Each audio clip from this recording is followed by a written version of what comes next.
Hello everyone, Mark here. Welcome back to my garage. Yep, I am back. Finally, I know, yet again, it's been a while since my last one, and I but apologise once again. But this time, I'm going to make a concerted effort to get on with something that I know a lot of you are in anticipation of, and that is finally, I am getting back onto the PM Research milling machine kit. Finally, I know a lot of you are going, about bleeding time. Well, yes, it is that time finally. So what I'm going to do today is I am going to do the two main drive pulleys that came with the kit as castings. I know Joe Pye over at Advanced Innovation has already done several of these kits that have the stepped pulleys that you need to machine. I'm going to do it a little differently to how he does his because he's got a massive machine that is more conducive to friction drive and pressure turning. I am going to instead do something a little bit different and possibly actually more conventional, but I don't know, let's see if it works out. If not, I may be borrowing his technique.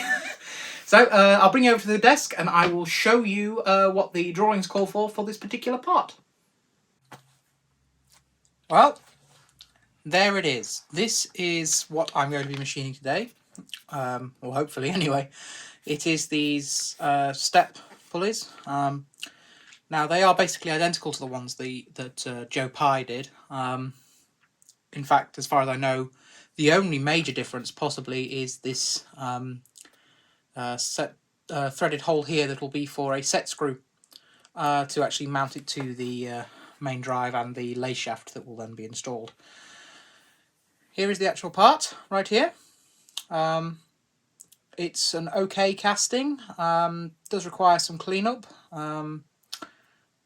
There's no boss or anything in the back or on the front, which is quite nice. So there's a hell of a large gate there, but that can be nicely smoothed off. So let me take you through what my plan is for this.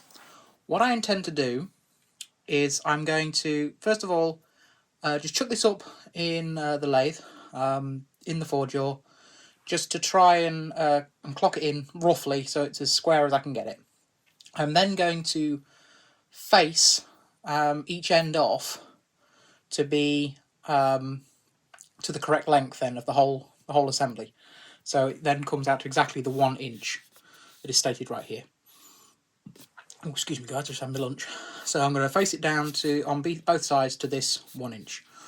What I am then going to do is for this bit here is I'm going to do the 1/4 inch hole that's reamed right through it. I'm going to do that then as the next operation before I do any external turning. I'm then going to make a 1/4 inch arbor that I will then use the good old super glue or cement technique to fasten this on for turning. Because this is aluminium and because it's soft, in theory, a super glue bond technique should be sufficient for this. So that is my plan. This is the way I'm hopefully going to have it working. If it doesn't, well, I guess I'm going to have to try and do the pressure turn technique that Joe Pye did. That looks fun, especially on a smaller machine like I have that hasn't got the tailstock cranking pressure. So yeah, what I'm going to do is for the turning to length and the for the facing, I am actually going to do that in my little mini Emco lathe because it's just smaller. It hasn't got the crushing power to distort this part with its forge yaw. Not to mention it's just simpler, smaller to get around, and also I'm ashamed to say I've got a few parts on the floor right now by my Myford and I can't really get to it very easily right now, so that may have to wait for the next part before I can actually do the external turning. Well, let's see if I can do it in the Emco. If I can't, well, I guess I will clear the space on the floor and actually get to the Myford. So that there is the part. It will hopefully, when it's done, look like that. Let's go set it up, shall we? Right, so I've got it in the little Emco, as you can see. I've decided instead to use the 3 jaw purely because I'm only facing the ends. So once I've faced one end, I can butt that up into the chuck, make sure it's nice and, well, against a parallel, make sure then it's nice and parallel to do the other side, and then that will be fan-dabby-dozy. So, first of all, let's just get a quick rough measurement as to how deep it is currently. Take my tail stuff off, I don't need that for a moment. Wind my carriage, not my carriage, my cross slide back a bit. So I've actually got some room here to work. So, currently,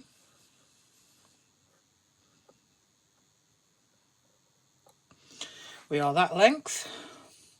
She's 1 inch 75, no, 50, 60, 70. Yeah, 1 inch 70 thou is what I'm currently reading on there. I don't know if you guys will agree, but that's what I'm reading. So I need to basically halve that on one end and off the other, and then the other end as well. So it's half of 70 is a number. Let's just start off by seeing how much I need to take off to actually chew this up. So let me bring this in closer. Let's get this running. It's not the smoothest of castings, but it's close enough. Let's give that a wee... Yeah, that's not too bad. Right, let's bring the carriage across. Actually, I just want to angle my tool post a bit.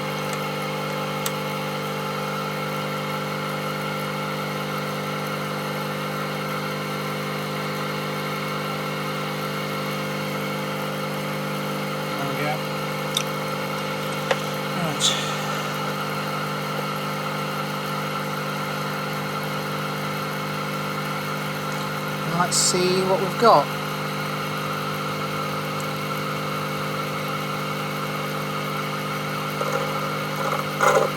There's a little touch.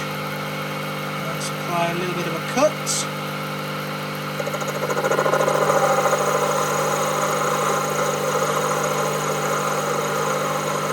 I don't want to go nuts on this because I haven't got a very good grip of it in the chuck. Purely and simply because, of course, I'm gripping on a draft angle. But that did actually square the end up quite nicely.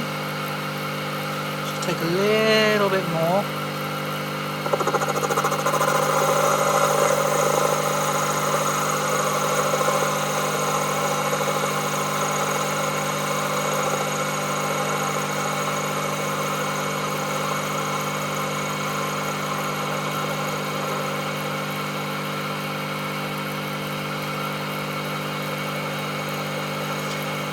Gently feed it back because I don't want to lose my place, so I can then take a measurement.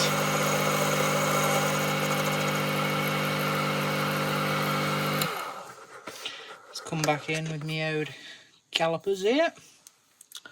Spin that round till I've got a flat to work from.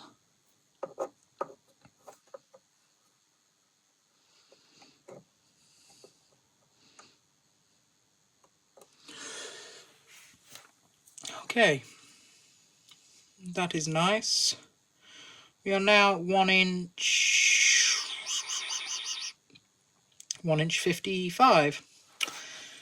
So I'm just going to take another couple of cuts here just to make sure that that face is running true.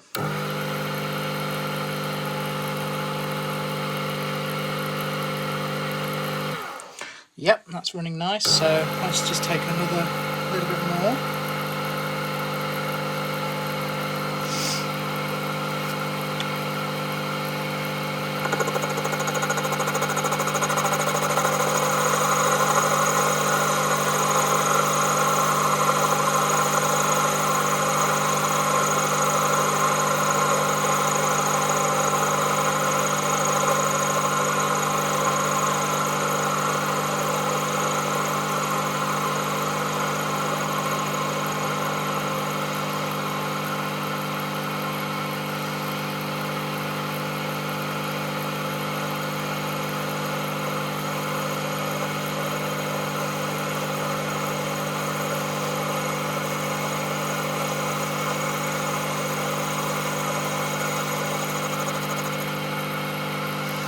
Right, I'm happy with that.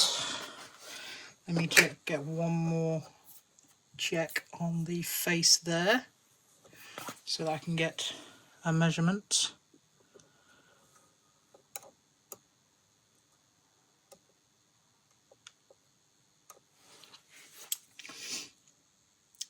Yep, that is now exactly 1 inch and 50 thou. So what I'm now going to do is pull this out and then take 50 thou off the other end. In theory it should clean it up. Let me just get a quick as to the depth of this part, because I want to make sure I get these to the right size. So that currently is 50.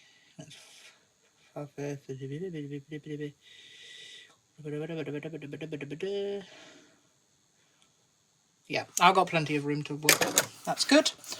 So let's swap this out.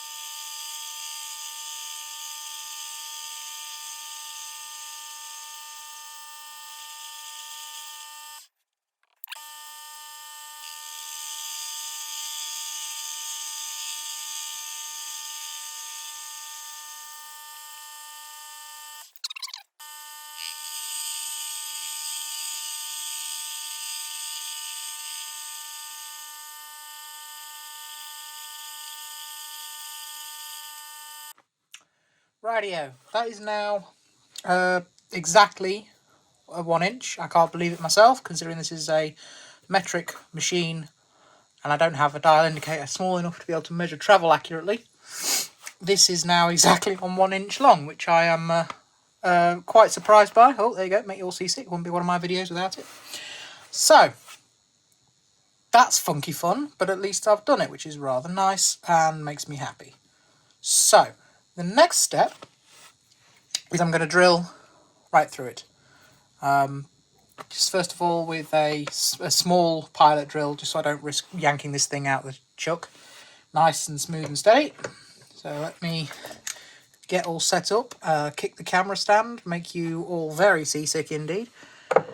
Let's get me tailstock back on, which is always fun to do. There it is.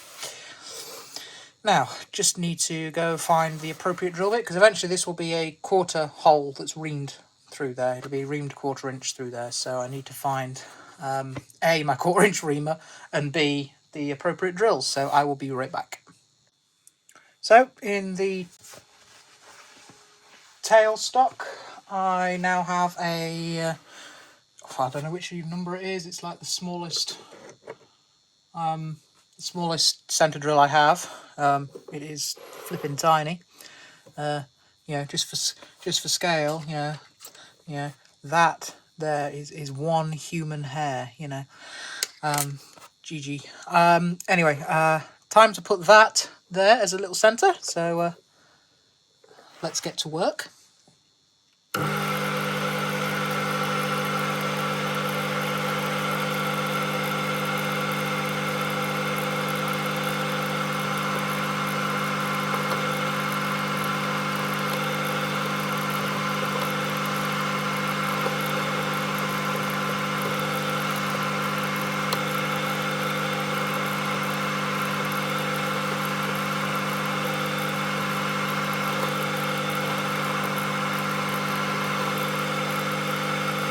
As John Mills, a double boost, says, centre drill's only ambition in life is to snap off in the hole.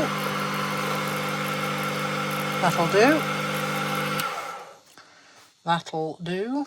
That'll do, donkey. That'll do. Yep, that's looking almost like a centre hole to me. Pull that back. Let's swap out to, I'm going to put a 1/8 bit through to start with, to be able to make a pilot hole then for the appropriate size for a quarter reamer. So let's get that in there. Now I'm going to take this very slow, very steady, obviously, because I don't want to break the drill bit or make an off-centre hole, because that would suck.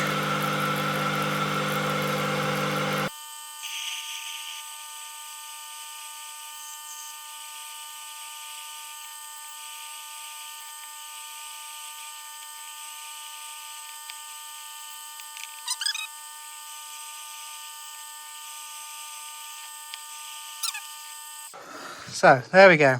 That is one hole, 1/8 hole, all the way through the part. Now, and that drill bit didn't even get warm, so I wasn't close to binding and breaking, which is always a bonus. So now I'm going to go through with the closest I have for the to do a 1/4 inch reamer is a number 16 drill bit. Well, I have got a close one, but it hasn't got a very good drill grind on it. This one's got a half decent grind on it, so I'm going to give this one a shot. So let's wang this in here. Let's get that in there. Make sure that's in there. Let's give this a go.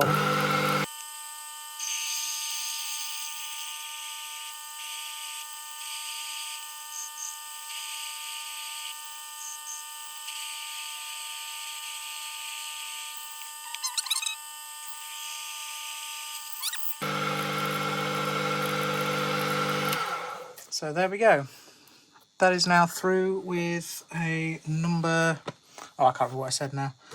A number something drill anyway. Ready for doing for a 1/4 inch reamer. It was a 16, number 16 drill.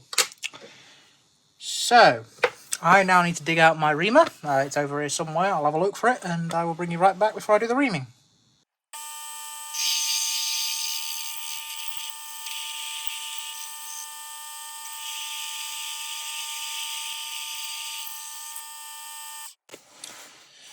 Right, that's the hole brought to size for the 1/4 inch reamer. If I sound different or things look different, it's because actually since the last clip about 4 weeks have passed, because that's how long it's taken for me to get this bleeding reamer here.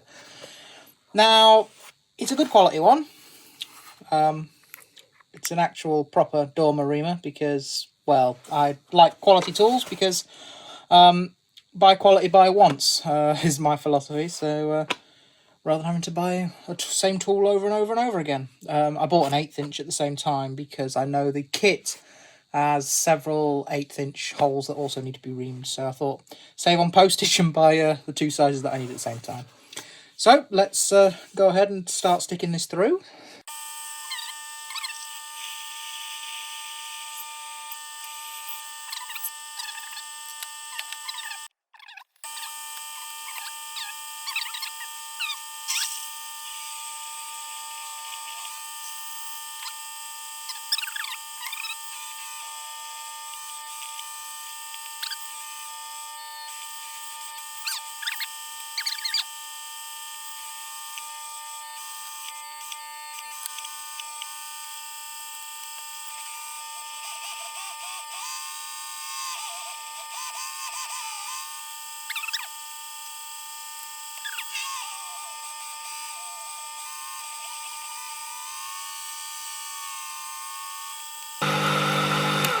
Well, that was not fun. I mean, I have never had a reamer give me that much problem before. Never. Oh, this was what I thought was going to be easy on this damn project. Bloody hell. Is the reamer dull? Is it defective from the factory? It's a brand new reamer. Oh, something smells quite hot.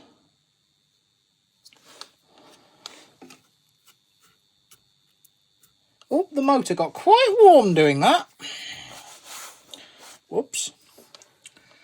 I mean, it's a brand new reamer. I mean, okay, technically it's not a machine reamer, but the speeds and cutting forces I'm applying here, that would have no way any bearing on this reamer whatsoever. I don't know. The phrase confused springs to mind for certain, but hey ho. At least I've got that hole in there now. Time to see what this thing measures. I have some Starrett small hole gauges here. Let's see if I can get this to bite.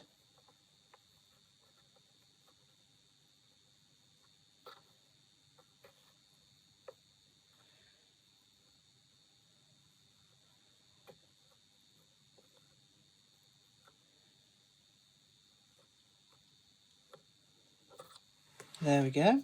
It seems nice. And I'm just going to use calipers for this because it's not that critical a measurement.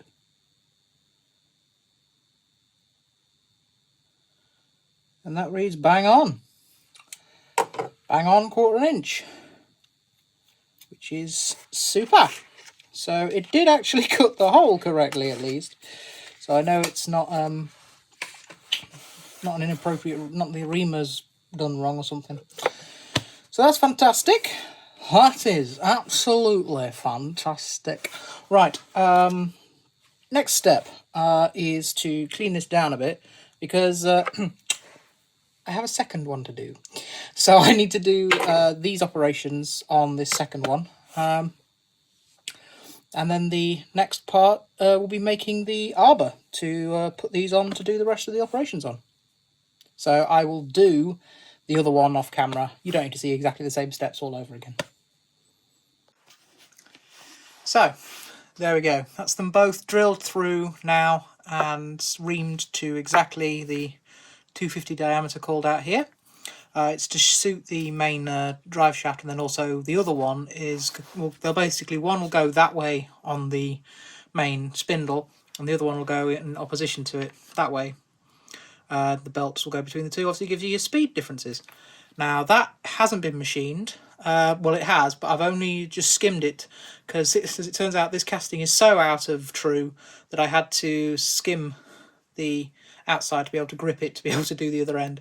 Otherwise it was proper got the walls. So that was my solution to that, was just there's still plenty of meat left to come off that to get it to the 375 diameter that needs to be at the top of the crown of the radius, which is a 1 inch radius, which is going to be tricky for me to pull off for certain. I don't have a ball turner attachment for any of my devices.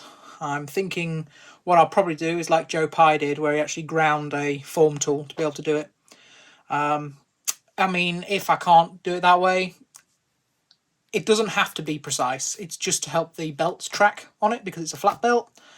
So what, if necessary, I will just use file and then just hand turn, hand radius these to do it. Now the final part of this particular video, because I'm going to make this a two-parter, purely because I need to make the mandrel and then do the turning on these.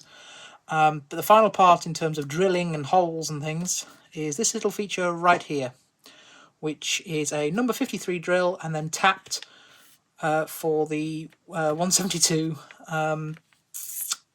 set screw that I have supplied with a kit to be able to secure this to the arbor.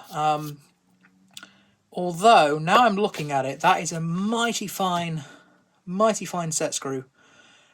It will probably just strip out if I try and use it to turn these.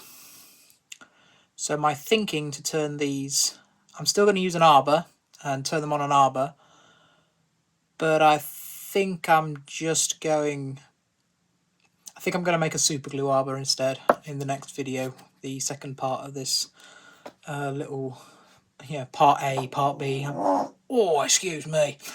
God, I had beans last night. These will be done on the next stage, like I said, will be to make the mandrel to put these on, and then go from there. But the second one turned out really easy for doing the reaming, which is really odd. I'm wondering if this had a hard spot in the casting. Just make me wonder. There's a little bit of porosity at the back there, and yeah, and this end as well. So I am wondering if that's what happened. If it was just a hard spot in the casting that I was breaking through. I just hadn't got it right. I was able to get a better look with a way of applying WD-40 the second time round as well. I just used a little acid brush and a little pot of WD-40 that I found. I'd forgotten I'd got, so I used that instead. It was able to get it deeper in the bore. I was able to get it much deeper down inside the WD to keep it lubricated, so the tap didn't go funny. And I went straight in just with metric taps this time, which I know have got a really nice grind as it turns out. So it seems to cut nicely. I have mic'd this. It is 1/10 over size, and I mean 1/10 of a thousandth of an inch. So I'm happy. I'm happy with that dimension. Okay, so that will do for this part A of this particular little series within the series. I know. You're all going to be shouting at me for taking even longer to do these videos. Well, this isn't my job. It's a hobby at the end of the day. It's also middle of winter in the UK and barely above freezing. I have no heating in here, and it is cold. It's definitely cold. So, sorry, I will get to videos as quickly as I can. Not to mention, as I've said previously, I've got some health issues going on right now as well, so that can make working out here a little bit of a challenge. So I appreciate your patience in sticking with me. I really do. Hopefully the next part will be as soon as possible, possibly before Christmas. I'm not sure. If not, I apologise, but the Christmas period is busy for everyone, so I will certainly attempt to get the next part, part B of this section done, but no promises, I'm afraid, sorry. Yeah, so anyway, thank you very much for watching, everyone. If you like this video, please give it a thumbs up. And if you really liked it and you want to see more of my content, please make sure you click that subscribe button and then turn on notifications by clicking that little bell symbol as well. I also want to say a massive thank you to every one of you who have subscribed already. Thank you for your support and sticking with me through this long gap of no videos. I apologise for the gap. Yep. And, well, all I can say is thank you very much, everyone. Stay safe, and I will see you next time. Cheerio.